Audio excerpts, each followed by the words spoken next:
reflecting on my past week. There's some horses in the field over there. There's no concealing. You can obviously see my roots by the window. Anyway, so I'm just driving back from the meditation center, headed back into Edmonton, and feeling like I'm going to start making videos again. Not here to do anything. I think I'm just going to make videos and see what happens. Just see what happens. Anyway, so I'm reflecting on me, which is generally what I do, I guess. I just, reflect on myself. So this particular one, video I think that I'll talk about is when I first went and found out about the meditation center, I really needed it. So no bones about this. This is something that I've been looking for and wanting to go to. So I was really excited to find it, and I immediately went into, will they like me? Will they take me? Will they accept me? Because I am all of these, whatevers. And I don't even know if there were actually specifically labels in my head about what it was that I was worried about, them accepting me or not. But I was honest in the application.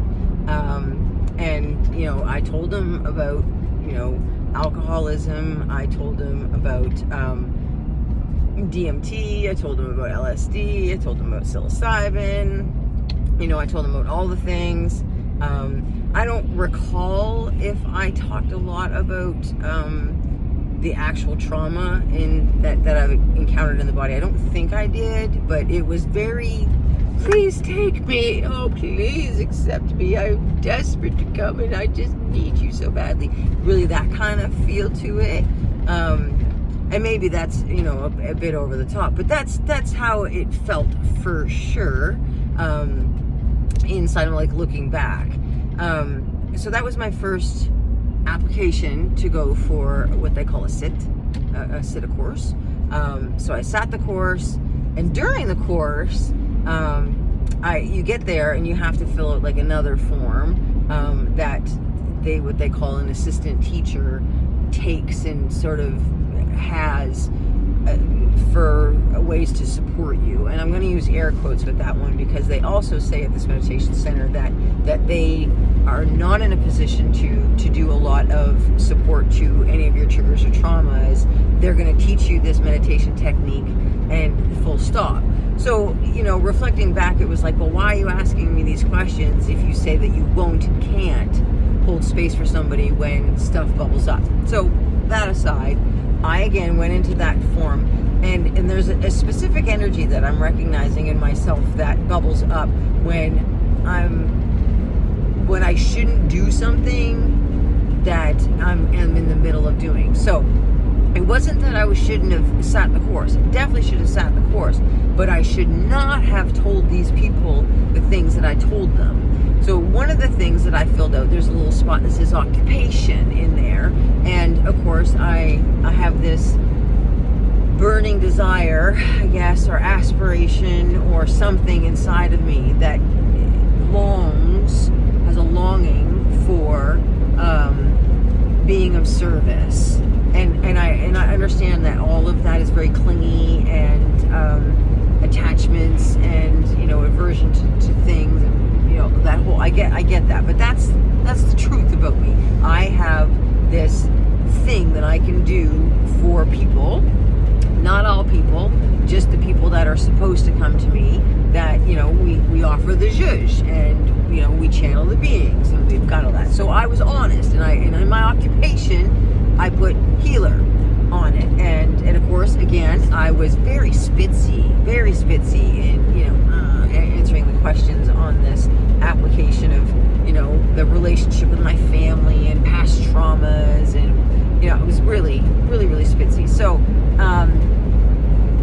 so during the course, I found myself recognizing in me doing things to attempt to get the attention of this, what they call an assistant teacher. Please see me, please see me, please see me. That way, and it was really heavy, please see me, please see me. like somebody noticed me. So it was really cool to work through that. But it was not an easy work through, I can tell you, because I got called in to see the assistant teacher because she wanted to make sure I wasn't doing any healing work, like, you know, and she was really a bit like, I don't know if you do Reiki, you know, and it was a bit that I felt coming off this woman, that, you know, she was very, you know, this is this white woman, here's another healer kind of attitude or whatever coming out of her, and she wanted to make sure I wasn't doing anything. So I was honest with her, and I told her, I said, I tried doing some symbols, and she totally triggered me. That whole event, like being called into the teacher's office, man, I was back to my little girl self, who was constantly in trouble at school, who was constantly called in for something, who was constantly picked at about, you know, sitting up straight, wear the better clothes, don't make so much noise, sit still, like the whole thing. It just brought it all back up. So when I ended up sitting in front of this woman, I was a bumbling fool. I was crying. It was just, I completely lost it. And she was, again, she's only interested in teaching this technique, except wanting to do a finger wag if you're a healer. And, you know, so that was really interesting to watch myself get very hurt at, you know, being singled out for being honest and all that. That was really interesting.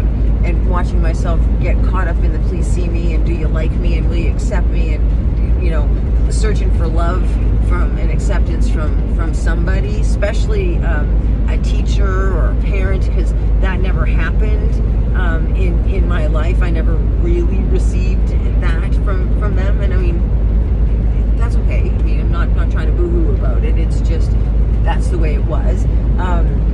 So that was a really interesting kick in the head, the first course. So it was a toughie, that first course, working through all the stuff, and got to the bottom of it for myself. And, well, not the bottom, I shouldn't be so presumptuous that I got to the bottom. I cleaned up some sludge, and I understood what these energies were.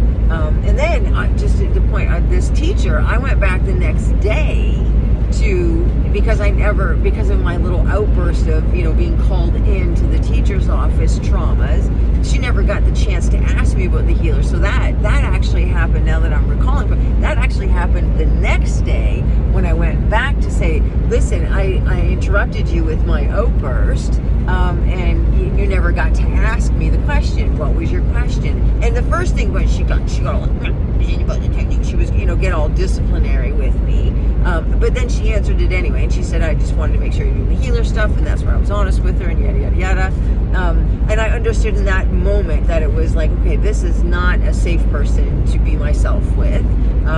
She discounted the fact that, you know, a person can see, and you know, and this is real, and you can have, you know, experiences that she discounted and said that it was impossible. In 10 kilometers, turn right onto Highway 855. We gotta turn soon. So that was really, really interesting to understand that was discounted with that one. So pushed through that course and came back, and I'm grateful for that course. I'm grateful for that woman's triggers. I really am, because it gave me the, you know, foot to earth kind of situation where I really needed to push through some of this stuff so I'd stop carrying it forward. I made myself pretty small still in that one, because that's my go-to, is to make myself a little bit small, because it just wasn't safe, didn't feel safe to be myself there. So that was cool. But then I went back, because I'm a determined woman. I'm gonna keep going until it's not bothering me anymore. So I went back and did what they call a service period. And now that was an interesting one as well, because I still went back with a bit of a chip on my shoulder because of the other lady, but trying to manage that chip. Like, I knew I had the chip, and I wanted to work through putting that chip down. So that was an interesting experience. So again, filled out the form, and decided to never call myself a healer on a form in an environment like that ever again. If the Sundances and the other, you know, spiritual environments that I found myself in, don't do it. That's my go-to is keep your mouth shut, and don't tell people who and what you are, but just work through your own traumas that you're going through. And maybe that'll change. I hope someday that'll change, and I'll be able to go to an environment and be like, yep, I judge. And it doesn't make me hoity-toity, it doesn't make me anything, it just makes me a judger. So I go the second time, and I was honest about the alcohol and the drugs, I think. Let me remember now. Yeah, I think I was, with the DMT, psilocybin, alcohol, LSD. I was honest with all those. I was semi-honest, and I don't mean I was dishonest when I filled it out. I mean, there was a level of, you just don't tell these people.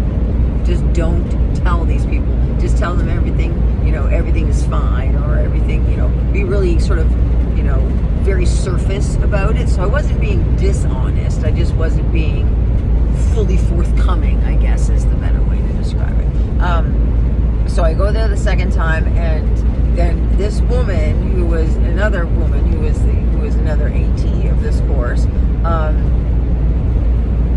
I try to avoid her. Like, I'm a server at this point, not a student, so it's a kind of a different role. And I get singled out yet again. So I get called into the office with another one of the servers, which was interesting because the other server, is clearly one of the ladies that she liked. She liked her. There were different behaviors that she did that it was like, you like this one for sure. You like this person, and you're not so sure about me with my tattoos and my little hats and braids and the fact that I don't want to look at your face and that kind of thing. So she brings us in, asks the other lady, asks her questions. This was done separately, but brings me in, and she caught me opening my eyes because I was falling asleep. And I was exhausted. I was like working in the kitchen, being a server, and getting up at 4:30 and sitting in meditation. I was tired. So I was falling asleep. So as I nodded, my eyes would open as I got up, and she caught me doing that. So, and one of the things with meditation is don't open your eyes. That's one of the rules for the meditation. That's on the road. One of the rules. So you keep your eyes open. And so I got, she asked me about that, and I was like, I'm falling asleep. I'm tired. And her advice was to just push through it, ignore it. So not necessarily wrong, but I mean, counter to all of the supposed compassion that she was having for servers taking breaks and needing rest and all the rest of that stuff. So that was a little bit interesting. And the other part that really, really made me reflecting, did bring up that pissed off, did bring it up, is that she didn't like how I was holding my hands. Yes, you see, sometimes when I sit in meditation, I will do this, or I will do this. It's safe, there's no cars coming. So I will do sort of a this, and just relax my hands, right? I mean, you're sitting in complete silence. In 1 kilometer, turn right onto Highway 855. We're turning on 855. So it was fabulous to me to get, to have that experience of once again getting called out for, these things. And what really was interesting is that she used a made-up word. When I asked her, turn right onto Highway 855. When I asked her, I said, what's the deal with that? What do you have a problem with it? It was because I was channelizing, was the word that this person used, and I was like, I'm sorry, what? For 34 kilometers, continue straight. 4 kilometers, we're gonna go straight. So it was very interesting to me to have, this made up word, and she didn't, I can't even remember really what she's, just that it's channelizing. I'm channelizing energy. And for anybody who knows, this is a mudra. It's a mudra. I'm not doing it very well because I'm already talking. So 3 fingers together, and you touch your fingertips, right? It's a chin mudra, I believe, I don't know, there may be gobs of different names for it. And, so it was, so you're channelizing, and I'm like, okay, but I'm not calling it anything, but it was interesting. So it was interesting to watch that happen. And then I went back again for another service period, which I am just leaving now, and filled out the form very differently. So of course my occupation is a server. That's what I do, because I feel like that's honest. I serve people. It doesn't matter what I'm doing, in what capacity, whether that's a zhuzher, whether that's a healer, whether that's an alchemist, whether that's a channel, whether that's a mentor, whether that's somebody who works in a convenience store, whether that's somebody who's cleaning a toilet for somebody, whether that's somebody who's cooking a meal. I'm serving. I'm a server. So I figured that was a real clever word for me to use to get with it. So I put myself as a server, and I didn't give any details. I mean, I think I put like when they want to know a little bit about yourself, I'm like, I love to walk my dog, I like the yoga, and I don't even know if I put yoga, because they have a bit of a stigmatism with yoga too. It is a stigmatism. They believe yoga is something that I don't necessarily believe. Anyway, so it, that was really, really interesting. But this particular time, I didn't get called out, other than, the person was more interested in Dolly, which is like totally cool to be interested in, but I didn't get called out. But I'm going to go back, or I aspire to go back in January. Again, I will fill out the application and see what happens, to sit another course, to sit another 10 days in silence. And I wonder if I'm gonna get picked apart again. But the only time that it was really interesting, that normally I would get a little bit, what I call Kathy. I would get a little Kathy inside myself. Is Kathy was my mother, by the way. So that's just behavior and an energy that I recognized my mother would do. So I'm not trying to be discriminatory against anyone with the name Kathy. It's just, I'm trying to not attach too much to the energies and the feelings and the thoughts that kind of come into my head. I know they're going to flow in and float. They're going to change. To use a Pali word, nitya. So that's fine. But this, I was listening to a discourse. I was allowed to go into a discourse as a server, and it was fascinating to listen to this person talk about one of the Buddha's sutras, and translate from Pali to English what was going on, and then inserting their own opinions. And the one that kind of is getting me doing this whole 18 minutes of reflection here is that this person made the assumption, they were like, I think they were talking about meditation and people feeling other people's energy and seeing energies, and because they don't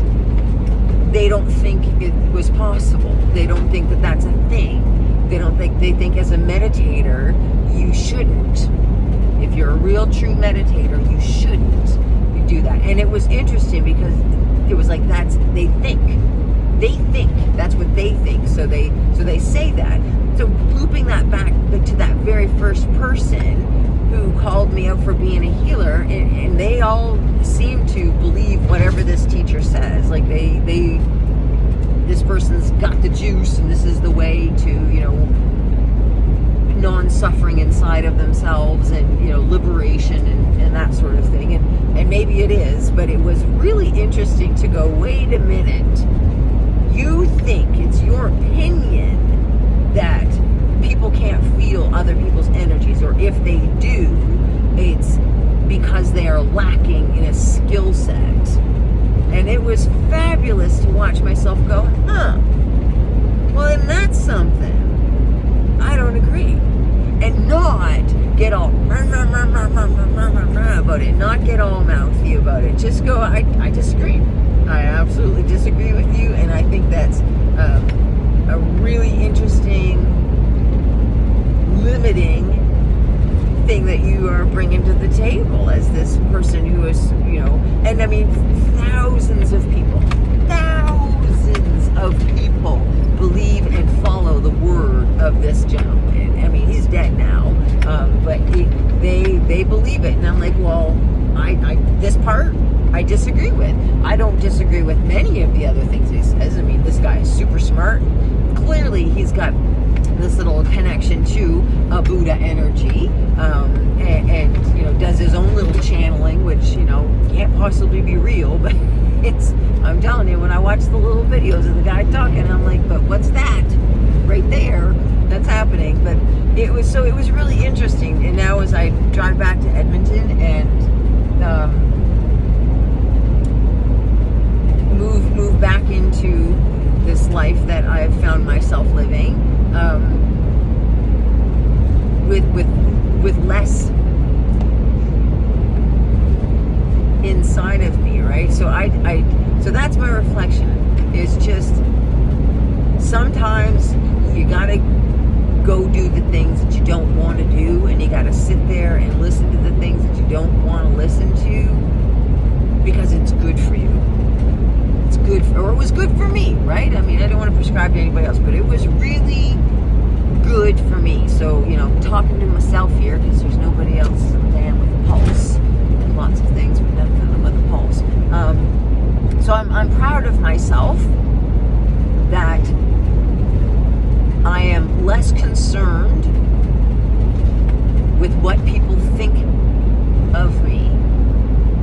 Very proud of that. Very proud of that. So, and boy, I wish that for everybody. I wish for every single person to find their way to feel proud of themselves in their achievements, in their self-healing, and their journey. I really, really do. So, you know, thanks for listening to the rant. May all beings be peaceful. May all beings be happy. You know, that's the wish. Only love lives here. Only love lives here. Only love lives here. It's a little George. Until next time. Ta-ta for now.